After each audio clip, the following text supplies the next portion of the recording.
Okay, first of all, not cool with the cliffhanger at the end, but we will get to that. Welcome to the Love Island Rage Report, episode 13, and boy, did this one really add to the tension.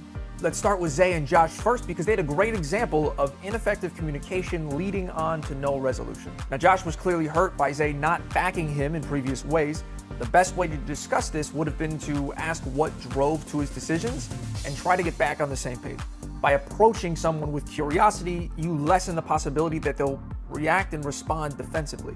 By attacking him, he only further distanced himself from each other. Johnny decided to call a power squad meeting but left out Andrea because she is clearly with Josh, and I gotta remember we're playing for $250K. The start of the shockers in this episode, though, came at the start of the next day when Toby seemingly thinking that Garby was gonna just want to team up with this power squad because they're so dominant and amazing in this alliance.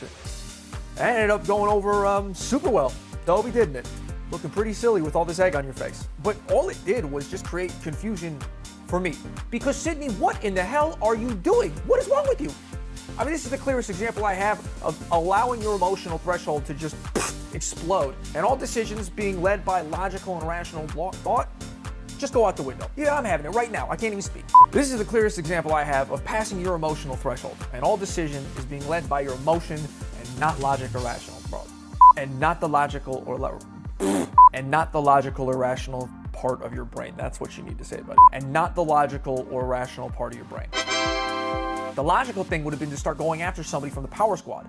But Sydney seemingly was so overwhelmed, she somehow started attacking Garby and Casey, or at least allowed Toby to start doing that, which led to the others following suit, and a civil war between Garby and Sydney took place. Now, the teams all attacked in sync, except for Lucinda and Zay, who started to attack Johnny and Gabby, which infuriated Johnny and honestly just made me laugh in the process. At the end of all three casino night games, the three vulnerable teams ended up being Garby and Casey, Johnny and Gabby, and Josh and Andrea. All three were given an option. Do you want to do a 50-50 to stay on the island or go home immediately? Or do you want the decision in the hands of the other islanders? And if I'm Josh and Andrea, take the 50-50. Because 50-50 is better than 66% if I know math like I think I know math.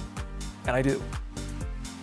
In the sense that I know that 66% is better than 50%, or at least has a greater opportunity of you losing, so that means it's worse for you. Do you see why I was never good at math? And at the end of the day, Casey and Garby, the only ones decided to take that 50-50 chance. And then the producers left us on that cliffhanger. Thanks for that, guys. Will they go home? If they're safe, who's gonna leave in their place? We're just gonna have to find out in tonight's episode. I'm itching for it, I can't wait for it. But that was tonight's Love Island Rage Report. I'll see y'all tomorrow.